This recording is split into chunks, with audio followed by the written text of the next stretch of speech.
बिस्मिल्लाहिर्रहमानिर्रहीम students, PRC 4 में हमारा चैप्टर डेप्रिसिएशन एक्सपेंस का चल रहा था और उसके हम जो है आई कैप की स्टडी टेक्स्ट के एमसीक्यूज़ जो है हम सॉल्व कर रहे थे।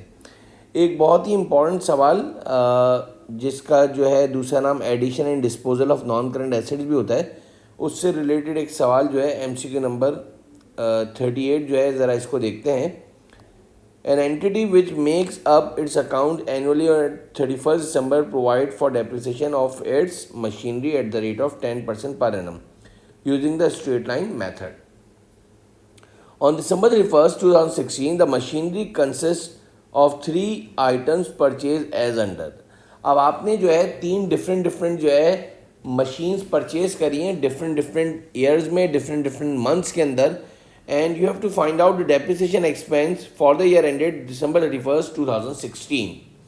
अच्छा, कंपनी जो है 10% स्ट्रेट लाइन मेथड लेती है। जनवरी 1st 2014 में मशीन ए जो है वो आपने, अच्छा सब में जो है 3 कॉमन ज़ीरो अगर मैं हटा दूं ताकि ज़रा सा आपके पास कैलकुलेशन आसान हो जाए, तो अब अगर आप देखें तो आपने मशीन ए का सबसे पहले हम डेप्रिसिएशन निकाल लेते हैं। मशीन ए का, अच्छा मशीन ए जो है आपने 3,000 रुपये की ली थी बच्चों, स्ट्रेट लाइन मेथड है, 1 जनवरी को परचेज़ करी थी। सबसे इम्पॉर्टेंट बात यह है 1 जनवरी 2014 को परचेज़ करी थी। तो ये आपके पास जो डेप्रिसिएशन आया है 300 आ गया। ये डेप्रिसिएशन आया आपका दिसंबर 31st 2014 का। लेकिन आपको पता है स्ट्रेट लाइन मेथड में हर साल का डेप्रिसिएशन सेम होता है, तो 2015 का भी सेम आएगा और 2016 का भी सेम आएगा। अब मेरा सवाल यह है कि जो डेप्रिसिएशन है हमें जो है दिसंबर 31st 2016 का डेप्रिसिएशन चाहिए। ऑन द अदर हैंड जो आपने मशीन बी जो परचेज करी है बच्चों, वो आपने 1 अप्रैल 2015 को ली थी। मशीन जो बी जो आपने ली थी वो आपने 1 जनवरी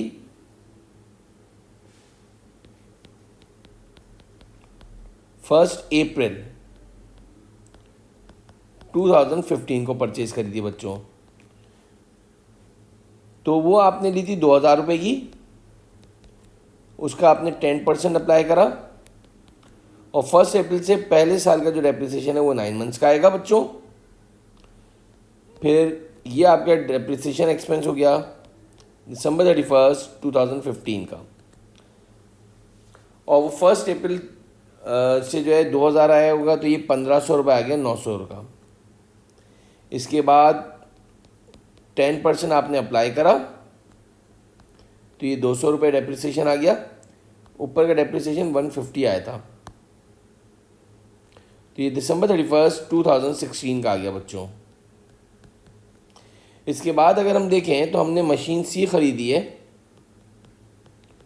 और मशीन सी जो है आपने जो परचेज़ करी है बच्चों वो 1 जुलाई 2016 को ली है। 1 जुलाई 2016, तो आपने जो है 4,000 की ली थी, 10% 400, 6 मंथ्स का आपका डेप्रिसिएशन आ गया 200 रुपये डेप्रिसिएशन। अब अगर आप देखें तो ये दिसंबर 31 2016 का आ गया। 200 रुपये ये डेप्रिसिएशन आया मशीन सी का, 200 रुपये इसका आया, 400 और इसका 300, तो 700 रुपये और 3 कॉमन जीरो लगा दिए तो आपके पास 7 लाख डेप्रिसिएशन आया। Answer is Charlie. तो होपफुली आपको monthly calculation with different years के लिहाज से डेप्रिसिएशन फाइंड आउट करना आ गया होगा। Thank you.